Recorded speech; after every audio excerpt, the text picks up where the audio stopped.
Fl-isem tal-Missier u tal-Iben u tal-Ispirtu Santu, il-grazzja ta' Sidna Ġesu Kristu l-imħabba ta' Alla u l-għaqda fl-Ispirtu Santu tkun ma'kom il-koll.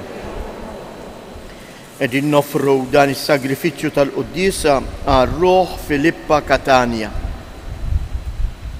Ħuti ejjew narfu ħtijietna biex nitħejjew tajjeb għall-misteri qaddisa.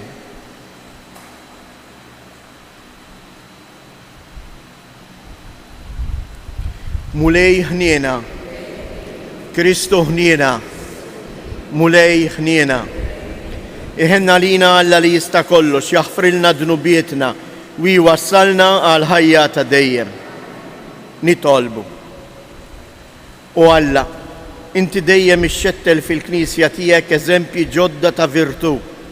Għatina li fil-ħidma għall-erwieħ ikollna l-ħerqa tal-Isqof San Alfons Marija de Liquori biex miegħu nissieħbu fil-premju tas-sema bibnek Ġesu Kristu Sidna li hu Alla u li miegħek jgħix wisaltan flimkien mal-Ispirtu Santu għal dejjem ta' dejjem.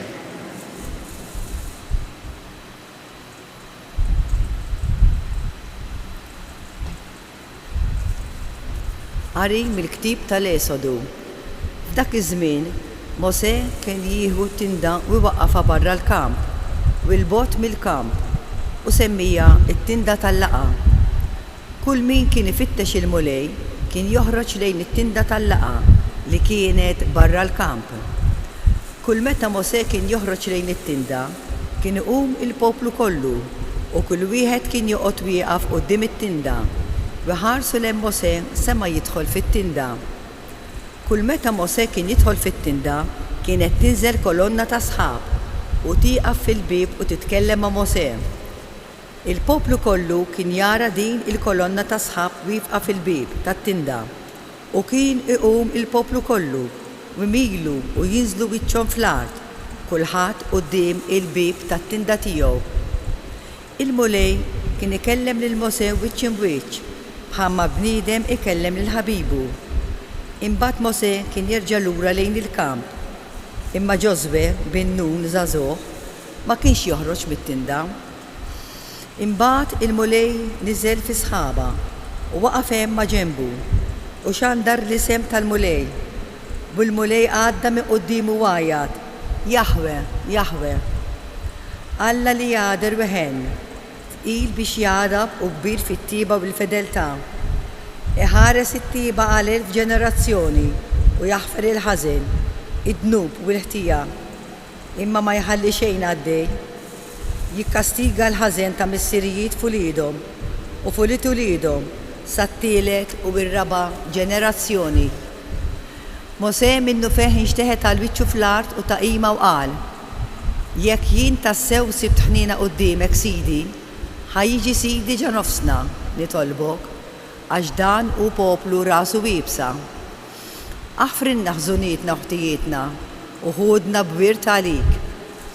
Mosè baqa' mal-mulej 40 jum u 40 lejl mingħajr ma kil ħobs jew xorob l-ilma. U kiteb fuq it-twabel il-kliem tal-patt l-10 kelmiet. Il-kelma tal-mulej. Salm responsorjali u ngħidu flimkien.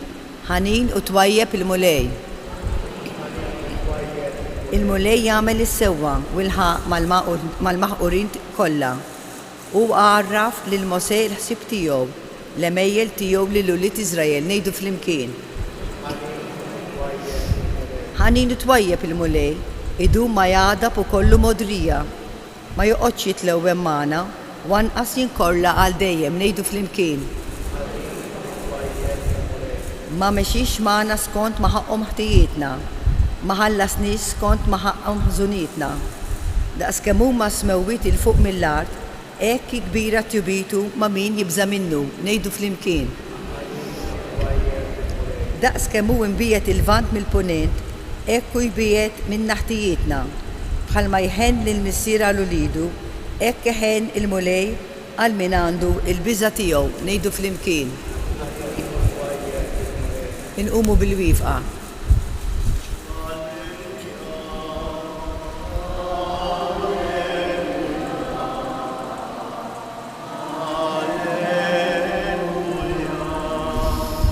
Iż-żerrija hija l-kelma ta' Alla, dak li jiżra' iż-żerrija huwa Kristu. Kull min isibu għandu il-ħajja ta' dejjem. Alleluja.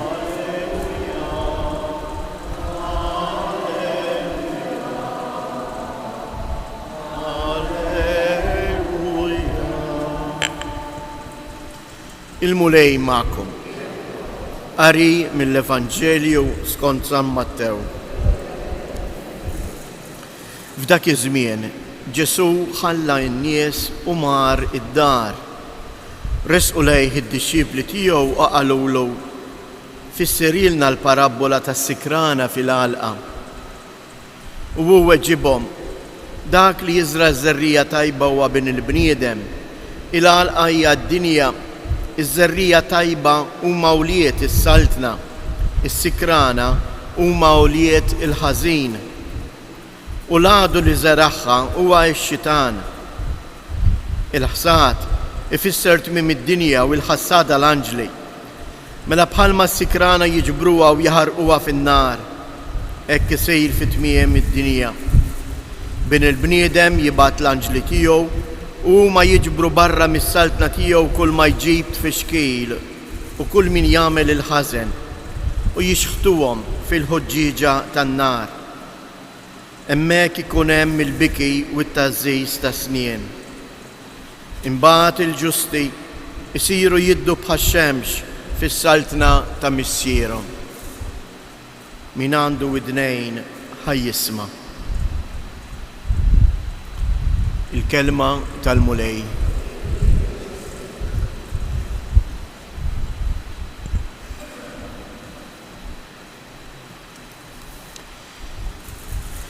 Tifsira ta' din il-parabola tajilna l-mulej Ġesu. F'kelma waħda qed jgħidilna xi ħaġa tassew importanti li forsi ħafna drabi aħna quddiem il-ħażin naqtgħu qalbna. Imma l-mulej Ġesu qed jgħidilna il-ħażin għandu tmiemu, għad jinħaraq. Imma wlietu l-ġusti dawk li jiżergħu il-qamħ, dawk li jagħmlu l-ġid u ma jpattux għad-deni b'deni, dawk għad ikunu jiddu bħax-xemx fis-saltna ta' missierhom. Ikejjew nagħmlu ftit eżami tal-kuxjenza tagħna u nistaqsi lili nnifsi: imma jien x'qiegħed niżra? Jien x'qiegħed niżra fil-familja tiegħi? X'qiegħed niżra fuq il-post tax-xogħol? X'qiegħed niżra x'in immurant tal-ħanut? X'qiegħed niżra waqt il-postijiet tad-divertiment? Qed niżra tajjeb, qed inkun strument li jġib il-paċi, jew qed inkun lit biex ngħidlek tal-lemin tax-xitan li niżra il-mibeda, il-paroli żejjed fuq in-nies, il-kundanni, it-tajjir, il-ġlied, ir-rabja. Qed tiġini f'moħħi hekk din il-ġimgħa kombinazzjoni fuq il-mezzi soċjali deret statistika.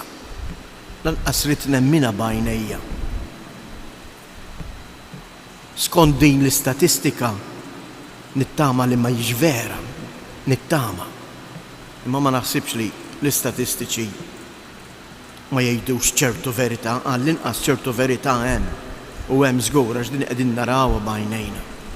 Din l-istatistika tgħid li l-poplu Malti sar wieħed mill-aktar popli irrabjati fl-Ewropa. Nistaqsu ftit għaliex. Jiena għalija r-risposta tiegħi hija faċli. Għax il-poplu Malti qed ipoġġi Alla ieħor flok Alla veru f'qalbu, qed ipoġġi l-flus. Kemm totta għalina din it-talba li smajna fl-ewwel qari li jagħmel Mosè għall poplu ta' Alla, ma din hija wkoll hija t-talba li aħna għandna nagħmlu illum il-mulej. Araw x'jitolbu Mosè għal poplu. Jekk jien tassew sibt ħniena quddiemek, Sidi, ħajjiġi Sidi ġo nofsna nitolbok, għax danu poplu rasu jibsa, aħfrilna ħżunietna u ħtijietna u ħodna bwerta għalik. Ħajjiġi Sidna ġo nofsna nitolbok. Intom tafu li din it-talba aħna nirrepetuha kuljum, kull darba li ngħidu il-missierna. Tiġi saltnatek. Iveżies, għandna bżonn li f'nofsna jammar Alla, għax min għandu l-Alla fih isej strument ta' paċi kull fejn imur.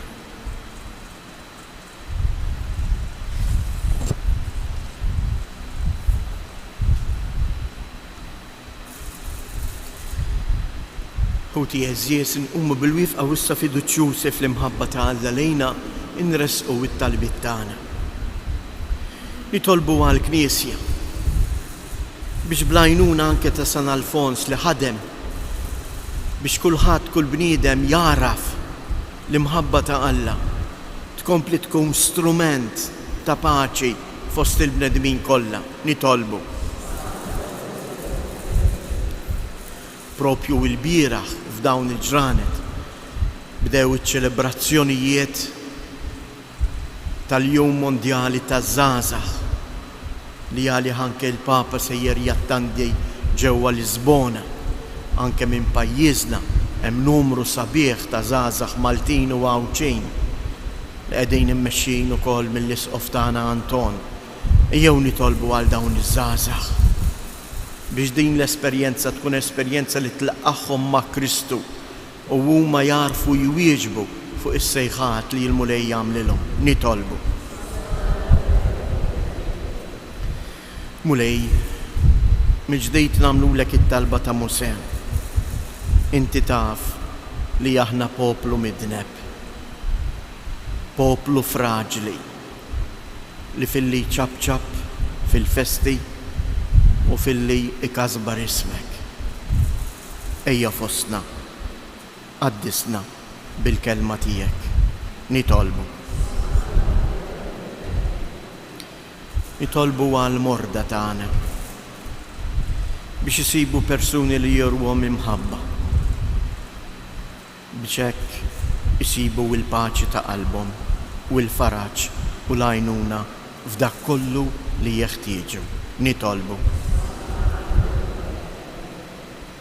Minn dan is-santwarju għażiż tal-Madonna ta' Pinu, nitolbukom Marija, għamel li l-familji tagħna jikbru fl-imħabba tagħhom lejn xulxin u kull dar issir tixbaħ lid-dar tiegħek ta' Nażaret, id-dar li fija għammar Alla. Nitolbu. Fiskiet inresqu it-talbiet tagħna.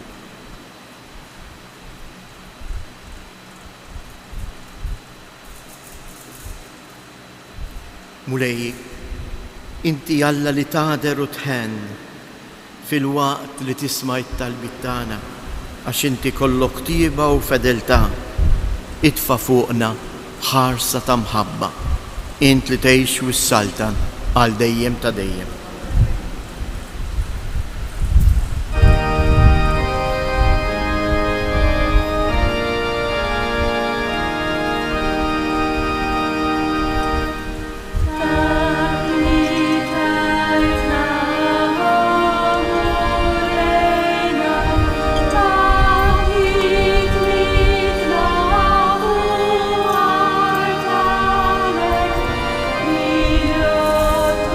Tule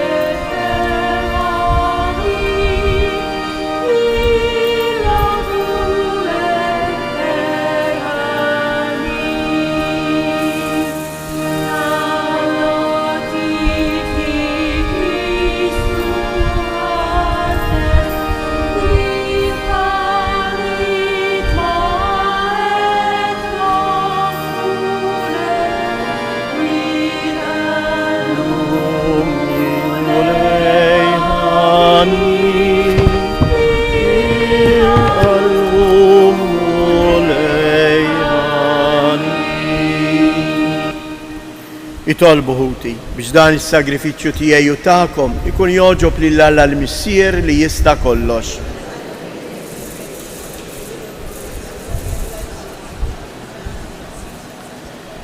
Fit-tieba tiegħek mulej kebbes qlubna bin-nar tal-Ispirtu Santu.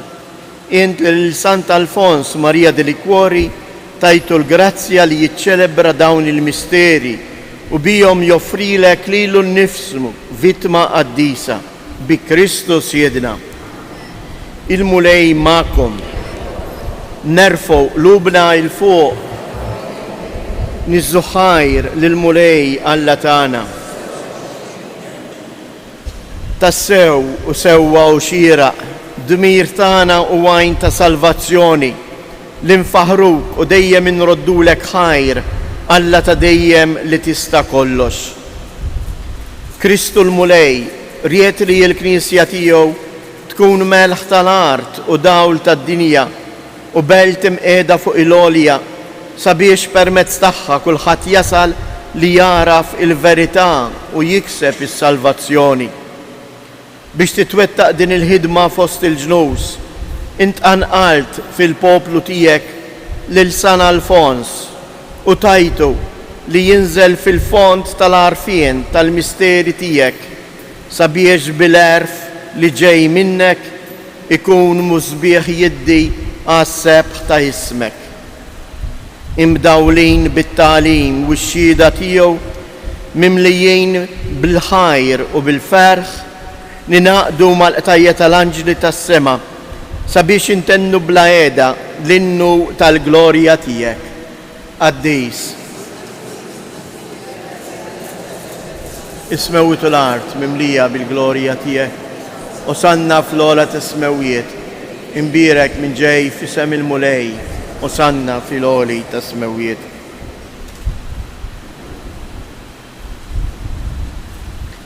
Qaddis tassew int mulej, inti lajn ta' kull qdusija. Qaddis għalhekk nitolbuk dawn l-offerti bil-barka tal-Ispirtu tiegħek biex isiru għalina l-ġisem u d-dem ta' Sidna Ġesu Kristu. Li meta kien se jingħata biex mir-rajħ ibati ħajl ħobs radd il-ħajr qasam tal id-dixxipli tiegħu u qal: ħudu u kulu il-kol minn dan għax dan huwa ġismi li jingħata għalikom.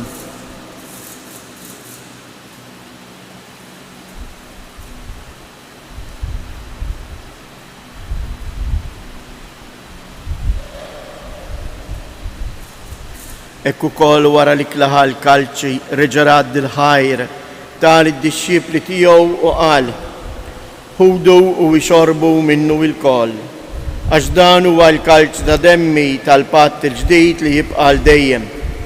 Id-demm li xxirta għalikom u għall-bnedmin kollha għal maħfra ta' dunubiet.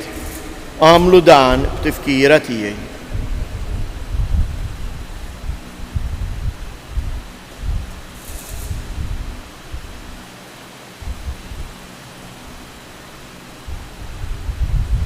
Danu il-misteru tal-fidi inħabbru l-mew tiegħek mulej, inxandru bil-ferħ il-qawmien tiegħek, nistennewk sa ma tiġi fil-glorja.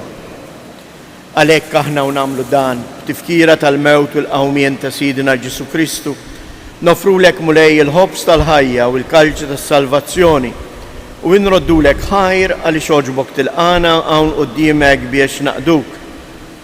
Mitċo kontana nitolbu lill-Ispirtu Santu jaqqadna f'ġisem wieħed lilna li nieħdu sehem mill-ġisem u d-dem ta' Kristu.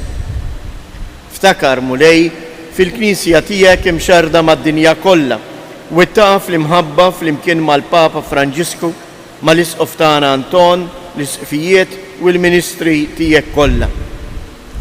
Ftakar ukoll f'ħutna li raqdu bit-tama tal-qawmien. Ftakar fil-mejtin kollha. Daħħalhom quddiemek fid-dawl tas-sebħ tiegħek. Ħenna lina l-koll nitolbuk. Għati lilna wkoll il-wirt tal-ħajja ta' dejjem flimkien mal-Verġni Mqazza u Malla Marija, ma' żewġa San Ġusepp, l-Apostli u l-Qaddisin kollha li jgħixu fil-ħbiberija tiegħek sa mill-bidu tad-dinja. Għamel li magħhom infaħruk u nsebħuk Ġesu Kristu ibnek.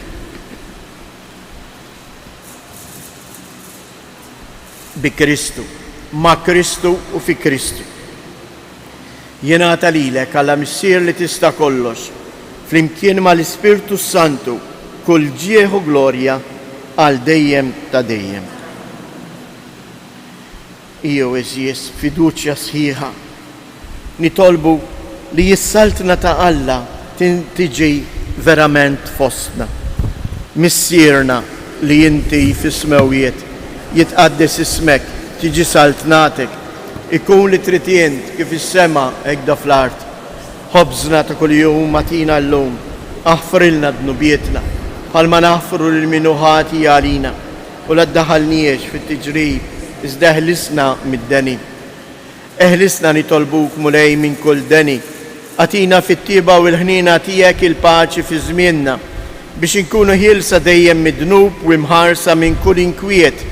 Aħna u nistennew nittamaw ilejna u l-miġja tas-Salvatur tagħna Ġesu Kristu. Mulej Ġesu Kristu li jgħid lill-apostli tiegħek inħallilkom isliem nagħtikom isliem tiegħi. La tħares lejn dnubietna, iżda ħares lejn il-fidi tal-Knisja tiegħek. Għatija isliem u laqda li jien trid fija, int li tgħix wis-saltan għal dejjem ta' dejjem. Il-paċi tal-mulej tkun dejjem magħkom. Għatu l-paċi lil xulxin.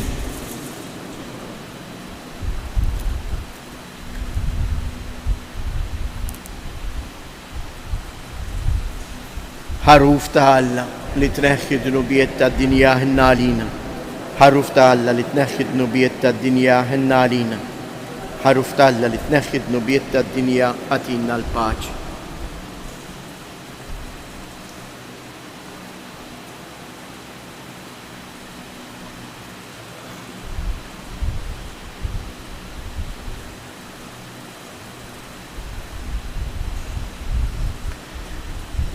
Danu l-ħaruf ta' Alla, danu li jneħħi dnubiet tad-dinja, ħin jindawk li huma mistiedna għall-ikla tal-ħaruf.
nitolbu.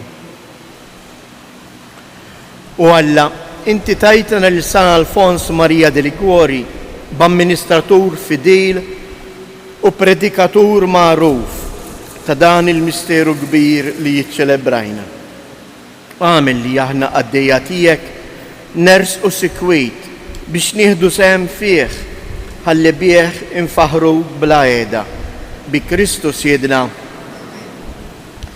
Bħalissa eżies ninsabu fil-kwindiċina huma 15 il-ġurnata ta' talb u preparazzjoni għal-lejt tal-Verġni Mbierka. Aħna l-jinsara tal-Vant, tal-Punent, nħobbu ngħidu nsejħu dawn il-15 il-ġurnata bħal kwindiċina. L-insara ortodossi għandhom isem ferm iżjed qawwi u sabiħ. Dawn il-15 il-ġurnata isejħulhom ir-Randan iż-żgħir, ir-Randan tal-Verġni Marija. Għaliex kif ir-Randan 40 jum jippreparana għal-lejt ta' Kristu, hekk ukoll dawn il-15 il-jum iridu jippreparawna biex niċċelebraw lejt tal-Assunta. Ma ninsewx li meta aħna niċċelebraw lejt tal-Assunta, maħniex niċċelebraw il-festa tal-Madonna, ma qegħdin niċċelebraw il-festa ta' Marija li hija ġbija tagħna kollha kemm aħna. Marija mtella fil-glorja tas-sema tfakkarna u kontinwament titlob għalina biex aħna naslu fejn waslet hi. Santuarju ta' Pinu ippubblika dan il-ktejjeb xkejken ħeġġiġkom biex takkwistawh fejn huwa magħmul minn talb li aħna mdorri ngħidu kif ukoll talb tal-Knisja tal-Orjent. Il-festa tal-Assunta hija waħda mill-ftit, anzi l-unika festa li niċċelebraw flimkien fl-istess ġurnata, il-15 ta' Wissu. Walakin ħeġġiġkom biex takkwistaw dan il-ktejjeb fih it-talba min-naħa tal-Knisja tagħna, talba mill-Knisja tal-Orjent u hekk qed inkunu sens ekumeniku ta' għaqda flimkien, Marija qiegħda taqgħadna flimkien, kif ukoll ħsieb ċkejken mill-Iskrittura. Ħanaqralkom it-talba tal-lum it-tieni jum fejn nirriflettu u naraw lil Marija bħala id-dilja vera li tat il-frott. Ta' Alla, inti id-dilja vera li tat il-frott tal-ħajja. Nitolbuk, o Sultana, idħol għalina flimkien mar-rebbieħa u l-qaddisin sabiex il-koll niksbu maħfra u ħniena ta' wrieħna. Slim għalik Marija, bil-grazzja mimlija l-mulej miegħek, imbierka inti fost in-nisa, imbierek il-frott tal-ġuf tiegħek Ġesu.